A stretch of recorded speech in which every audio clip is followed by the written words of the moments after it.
నిమిత్తమై ప్రభు మనకిచ్చిన వాగ్దానం మత్తయి సువార్త 6వ అధ్యాయము 10వ వచనం చూడండి. నీ రాజ్యము వచ్చునుగాక, నీ చిత్తము పరలోకమందు నెరవేరునట్లు భూమి యందు నెరవేరునుగాక. చాలా జాగ్రత్తగా గమనించండి. పరలోక ప్రార్థనలో 6 అంశాలు ప్రియ దేవుని బిడ్డలారా దాగి ఉన్నవి. అవి మనకి అర్థము కావాలి. 6 అనంటే ఆ తర్వాత అక్కడ యేసయ్య ఉంటాడు. 6లో విజయం, 6లో దేవుని కృప, 6లో దేవుని ప్రత్యక్షత, 6టిని దేవుడు ఎన్నుకోవటంలో గల ఉద్దేశాన్ని మనం నేర్చుకొని ముందుకు వెళదాం. ప్రియ దేవుని బిడ్డలారా, పాత నిబంధన కాలంలో మోషేతో దేవుడు మాట్లాడుతాడు. యాకోబు కుమారులు 12 ఆ 12 పెద్దవారై వారి పిల్లలు వృద్ధి నొందిన తర్వాత ఆ 12 ఒక్కొక్క వంశానికి ఒక్కొక్క గ్రామాన్ని వారు కట్టారు. వారి 12 గ్రామాలలో 12 ప్రాంతాలలో వారు నివాసం చేస్తూ ఉన్నారు. నివాసం చేస్తున్న సమయంలో మోషేని దేవుడు పిలుస్తాడు. పిలిచి, ప్రియ దేవుని బిడ్డలారా, మీరు ఇశ్రాయేలు ప్రజలు 12 పురముల మధ్యలో ఒక్కొక్క పురానికి మధ్యలో 6 ఆశ్రయ పురాలు కట్టండి. దేవుని బిడ్డలారా, ఇదొక పాలెము, ఇదొక పాలెం, మధ్యలో ఒక మందిరం, ఆ తర్వాత ఆ పాలెం, ఆ తర్వాత వాటి మధ్యలో మందిరం, 2 పాలెములకు మధ్యలో ఒక మందిరం. ఆ మందిరం పేరు ఆశ్రయ పురాలు. 6 ఆశ్రయ పురాలు మీరు ఏర్పాటు చేసుకోండి. చూడండి ప్రియ దేవుని బిడ్డలారా, యెహోషువ గ్రంథము 20వ అధ్యాయము 1వ వచనము చూడండి. మరియు యెహోవా యెహోషువకు సెలవిచ్చినదేమనగా, మీరు ఇశ్రాయేలీయులతో ఇట్లనము, తెలియకయే పొరపాటున ఒకరిని చంపిన పారిపోవుటకు నేను మోషే నోట మీతో పలికించిన ఆశ్రయపురములను మీరు ఏర్పరచుకోరు. అంటే ఒక ఇంట్లో 4 అన్నదమ్ముళ్ళు, వాళ్ళందరికీ ఒకే కుమారుడు ఉన్నాడు. ఇంకా పిల్లలు లేరు, పెద్ద కుటుంబం. వాడి మీద ఆశలు పెట్టుకున్నారు, వాడిని అల్లారు ముద్దుగా పెంచుతున్నారు, వాడి మీద జీవితాన్ని కట్టుకోవడానికి ఇష్టపడుతున్నారు. దేవుని బిడ్డలారా, వాడి ఆశ అంతా ఆ ఒక్క కుమారుడే.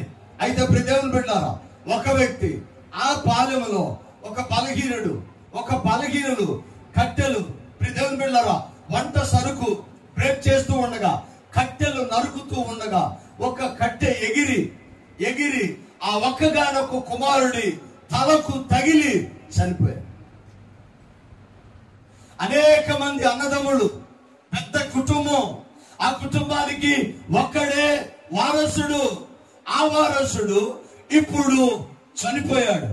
చంపింది ఉద్దేశపూర్వకంగా అది జరగలేదు, బై యాక్సిడెంట్, పొరపాటున అది జరిగింది. ప్రియ దేవుని బిడ్డలారా, వీళ్ళందరూ కలిసి ఆ బలహీనుడైన వ్యక్తిని చంపటానికి పరుగులు పెడుతూ వస్తూ ఉన్నారు. తనకి బంధువులు లేరు, తను ఎక్కడికి వెళ్ళాలో తెలియదు, ఎక్కడికి వెళ్ళినా అతన్ని చంపేస్తాడు. ఇలాంటి విషయాలు, ఇలాంటి సందర్భాలు మోషే కాలంలో జరిగినవి. మోషేతో దేవుడు చెప్పాడు, 6 ఆశ్రయ పురాలు నీవు నిర్మించు అని అంటే, ఆయన దాన్ని కొంచెం స్లో చేసి దాన్ని పనిని పూర్తి చేయాల. యెహోషువ కాలం వచ్చేపాటికి ఇక్కడ దేవాది దేవుడు యెహోషువతో మాట్లాడుతున్నాడు. నేను మోషేకి ఏ నిబంధన అయితే చెప్పానో ఆ ఆశ్రయ పురాలు ఇప్పుడు మీరు కట్టండి. ఎందుకు కట్టాలి అంటే, తెలియకనే ఒక వ్యక్తి మరొక వ్యక్తిని చంపినప్పుడు ఆ యొక్క దేవుని బిడ్డారా, హంతకుడు పారిపోయి దానికి ఒక ఆశ్రయపురాలు కట్టు. అతడు పరిగెత్తుకుంటూ వెళ్ళి ఆ పాలెం వెలుపల ఉన్న ఆశ్రయపురములోనికి ప్రవేశించాలి. ఆ ప్రవేశించిన తర్వాత బలవంతులు, ఎక్కువ కుటుంబం ఉన్నవాళ్ళు ఆ ఆశ్రయపురములోనికి వెళ్ళి అతన్ని చంపటానికి వీల్లేదు. అతను ఎక్కడికి వెళ్ళాలి? పరిగెత్తి ఆశ్రయపురములో ఆశ్రయం పొందుకోవాలి. ఆ తర్వాత వీళ్ళందరూ కలిసి అక్కడికి వెళ్ళి యాజకుడు అక్కడ ఉంటాడు. అతన్ని పిలిపించి, పెద్దలను పిలిపించి, మీరు దేవుని బిడ్డలారా, గ్రామంలో ఉన్న ఒక రచ్చబండ దగ్గర వీళ్ళందరూ కూర్చొని, ఇది ఉద్దేశపూర్వకంగా చేశారా లేకపోతే బై యాక్సిడెంట్ అనుకోకుండా జరిగిందని దేవుని బిడ్డలారా విచారణ చేసిన తర్వాత అతనికి శిక్షార్హుడా, శిక్ష వేయనవసరం లేదా అనే విషయాన్ని విచారించుట కోసం, అంటే దేవుని బిడ్డలారా నిర్దోషి శిక్ష అనుభవించటానికి దేవుని బిడ్డలారా దేవాది దేవుడు అనుమతించరా. ఆమేన్, హల్లెలూయా. భారత దేశ కాన్స్టిట్యూన్సీ రాజ్యాంగము చెబుతున్న ఒక మాట ఏంటో తెలుసా? విచారణ పేరుతో ఒక కేసు విషయమై సంవత్సరాలు కోర్టుల చుట్టూ ఎందుకు ఈ రోజు మనం తిరగవలసి వస్తుందంటే, మన భారతదేశ రాజ్యాంగంలో ఉన్న ఒక గొప్ప విధానం ఏంటో తెలుసా? ఒక్క నీతిమంతుడుకు కూడా శిక్ష పడకూడదు. ఎన్ని సంవత్సరాలైనా తిరగని, ఎన్ని వాయిదాలైనా వేయని, ఒక నిర్దోషికి శిక్ష పడకూడదు. నేరము కరెక్ట్ గా రుజువైతేనే శిక్ష వెయ్యాలి. అందుకనే భారతదేశ కాన్స్టిట్యూన్సీ చాలా గొప్పది. దాన్ని మిస్యూజ్ చేసి ఎంతో మంది ఒకవేళ లాభపడితే కొంతమంది పడొచ్చేమో, కానీ దేవుని బిడ్డలారా ఒక్క నిర్దోషికి కూడా శిక్ష పడకూడదు. అది దేవుని యొక్క వాక్యము, బైబిల్ చెప్పే విధానము అదే. 6 ఆశ్రయపురాలు ఎందుకు కట్టాలి అంటే, ఆశ్రయపురాలలో యేసయ్య ఉంటాడు. అక్కడికి నీవు వెళ్ళి అక్కడ నీవు ప్రార్థించి ఆ ఆశ్రయాన్ని పొందుకుంటే, నీవు పొరపాటున తప్పు చేశావు గనక దేవుడు న్యాయాధికర్తగా ఉండి నిన్ను విడిపిస్తాడు. ఆమేన్. అందుకనే 6 ఆశ్రయపురాలు.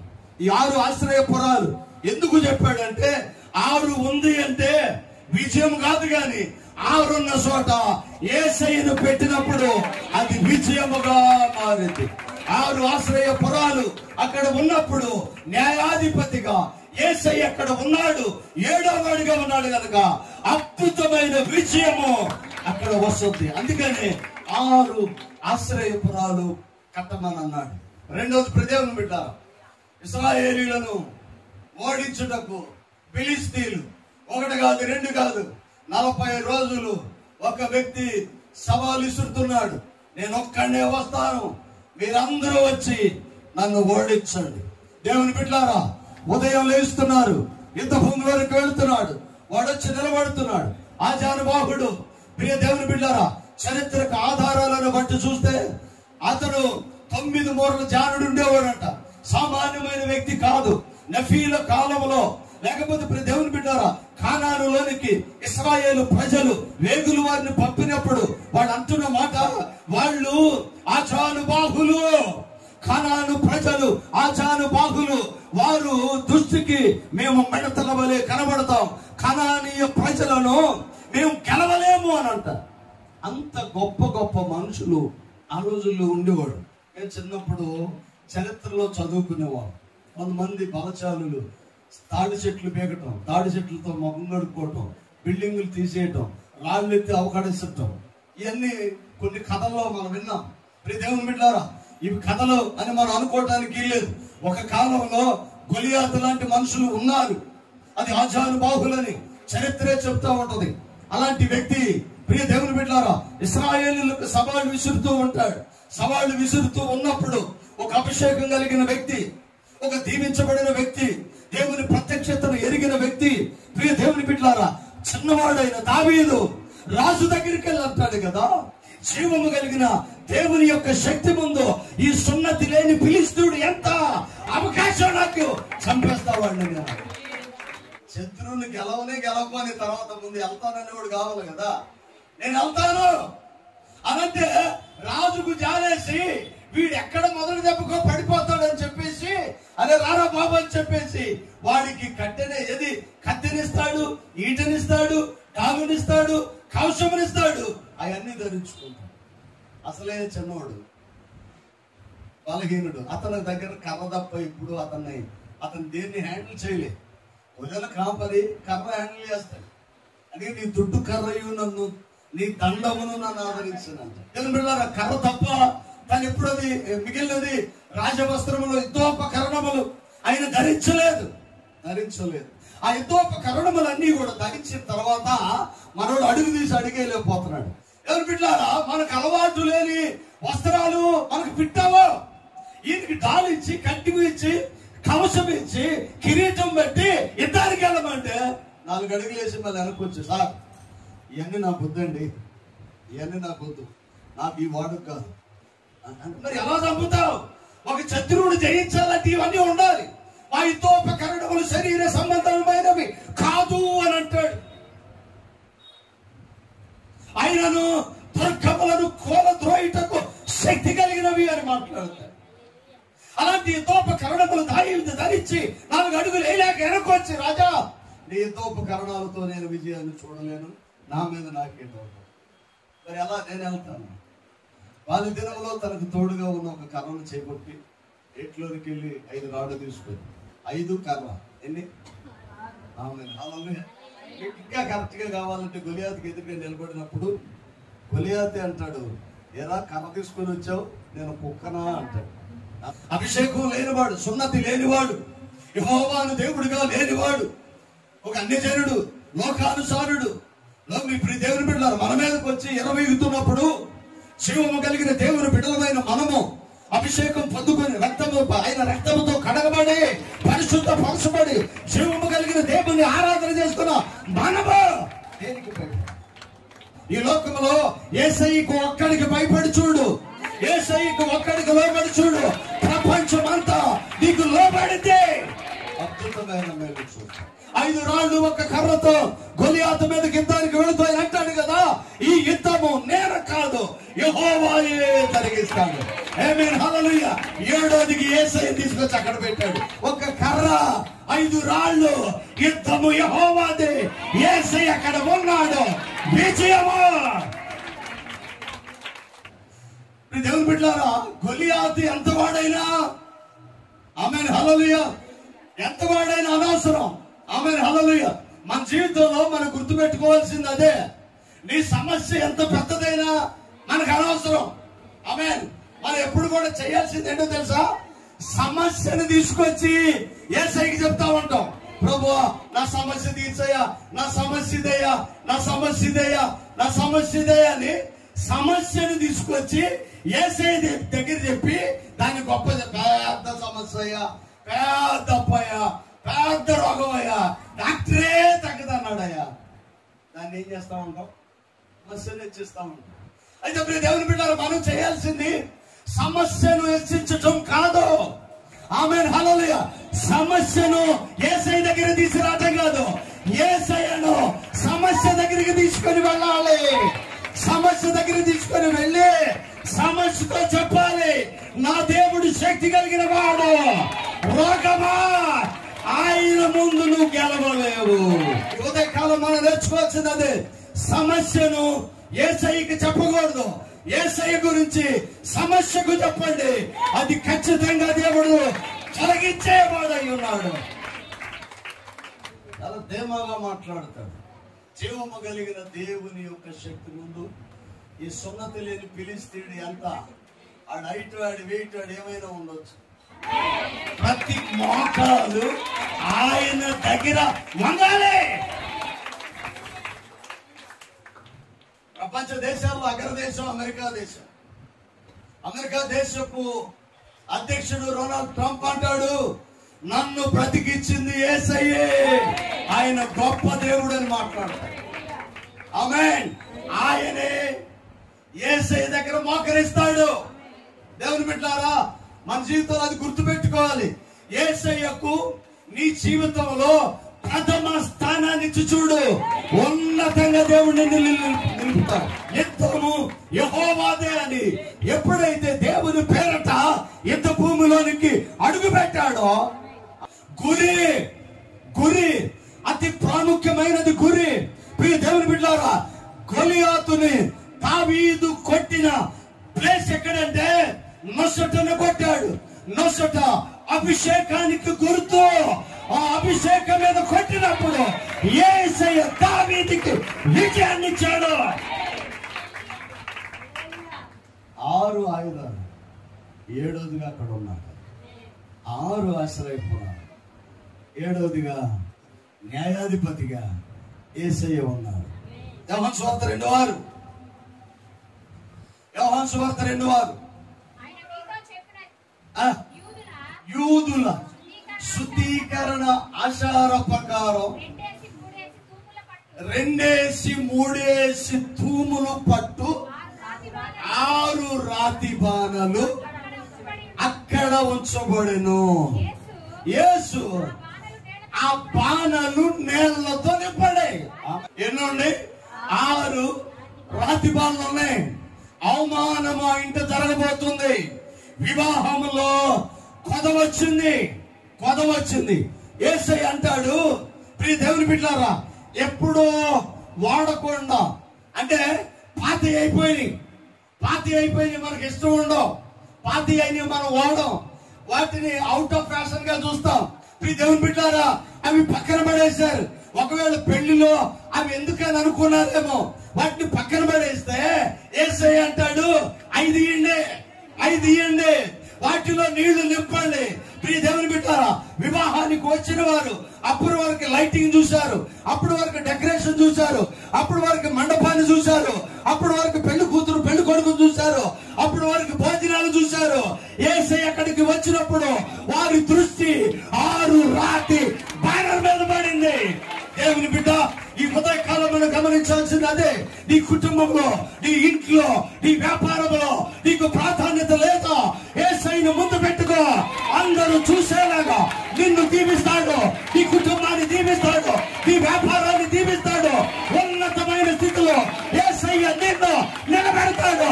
నమ్మితే సపట్టుకుంటూ దేవుని స్తుతించండి. ఇది విజయపు వార్త. యేసయ్య నిన్ను వాడుకుంటాడు. యేసయ్య అక్కడికి వచ్చాడు. దేవుని బిడ్డ, నా మాటలు చాలా జాగ్రత్తగా ఉంది. పెళ్లిలో వ్యర్థంగా పడేసినట్టు కూడా కొంత పెయింట్ అన్నా వేస్తారు, అందంగా పెడతారు. ఆమె పాలకుండలో 2 మొక్కలన్నా పెట్టి, ఆ రాతిపారంలో తెలియగల్లోడు ఏది ఏం చేస్తాడు, 4 మొక్కలు పెట్టి కొంత సున్నం వేసి ఇంటి ఎదురు పెడితే ఎంత అందంగా ఉంటాయండి. పట్టించుకోవాలా, దాన్ని వాడుకోవాలా, దాన్ని డెకరేషన్ చేయాల, దాన్ని శుభ్రం చేయాల, దాన్ని కడగలా, వదిలేశారు. దేవుని బిడ్డ, ఒకవేళ ఆంటీ కూడా ఆశ కలిగిందేమో, ఇంత ఆర్భాటంతో ఉత్సవంతో జరుగుతున్న ఈ విందులో మాకు స్థానం లేకపోయిందని ఏడుస్తున్నాయేమో, ఎక్కడో నొచ్చుకున్నాయేమో. దేవాది దేవుడు అక్కడికి వచ్చి ఆ పాలను తీయండి, నీళ్లతో నింపండి. ఆమేన్, హల్లెలూయా. 6 రాతి బాణలో 7వదిగా యేసయ్య అక్కడ ఉన్నాడు. అవమాన పడవలసిన కుటుంబానికి ఘనత యేసయ్యనిచ్చిన వాడై ఉన్నాడు. మొదటి 6 ఆశ్రయపురాలు, 7వదిగా యేసయ్య వారికి విజయం ఇచ్చాడు.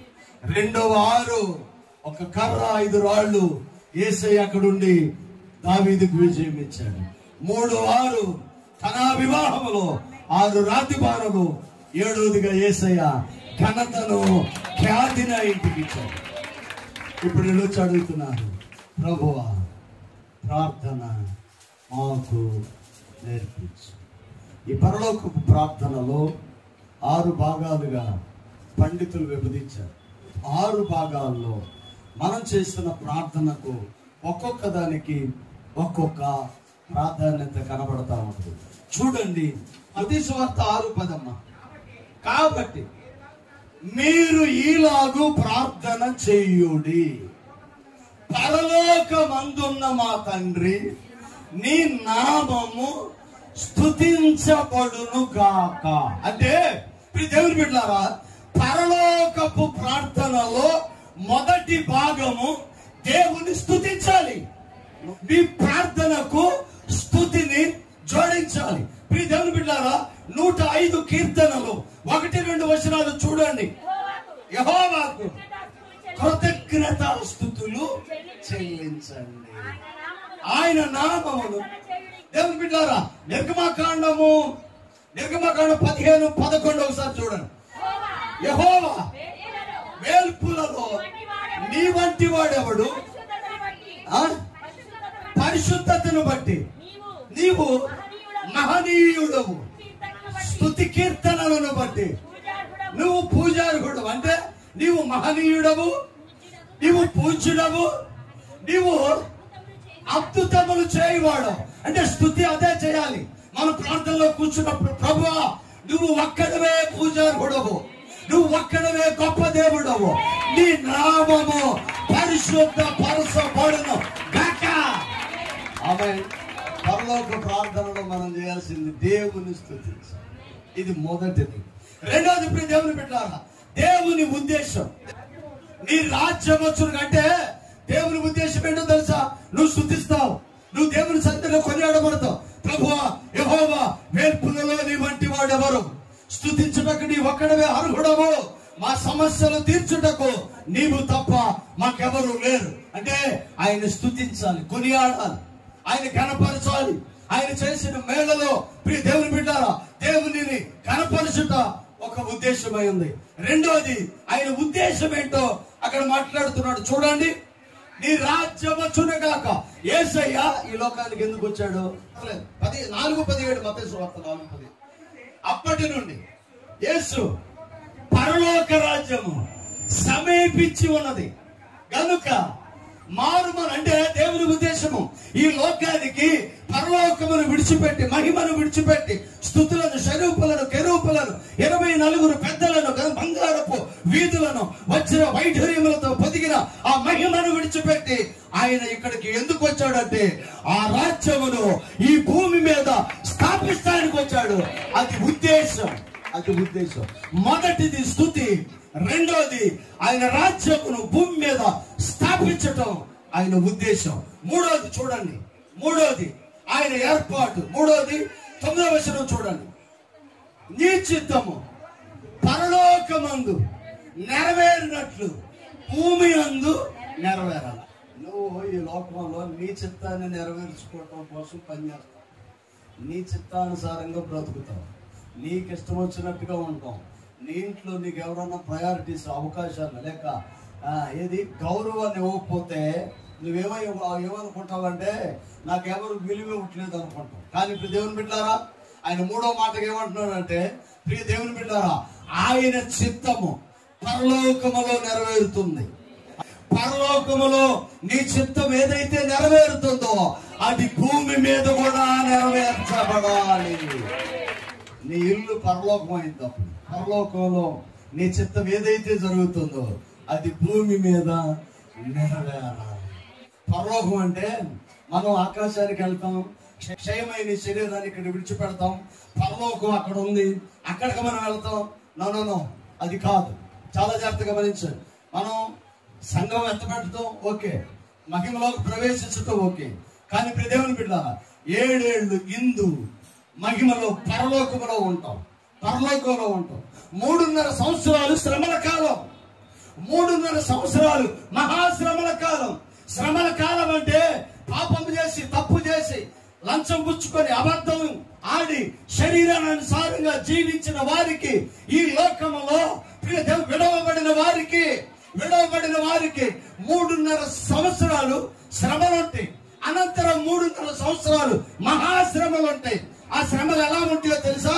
సంఘం అంతా ఎత్తబడితే ఈ మందిరంలో పరిశుద్ధులందరూ కూడా ఆయనతో కూడా పరలోకంలో ఉంటారు. విడవబడిన వారికి 3.5 సంవత్సరాలు శ్రమలు, 3.5 సంవత్సరాలు మహాశ్రమలు. మహాశ్రమలు ఎలా ఉంటాయి అంటే ప్రియ దేవుని బిడ్డలారా 666 ముద్ర ఎవరైతే వేసుకుంటారో వాళ్ళు శ్రమకాలంలో ఉంటారు. అపవాది కాడి కింద వాళ్ళు ఉంటారు. అది కొన్నాళ్ళు శ్రమలు పడుతూ ఉంటారు. 3.5 సంవత్సరాలు.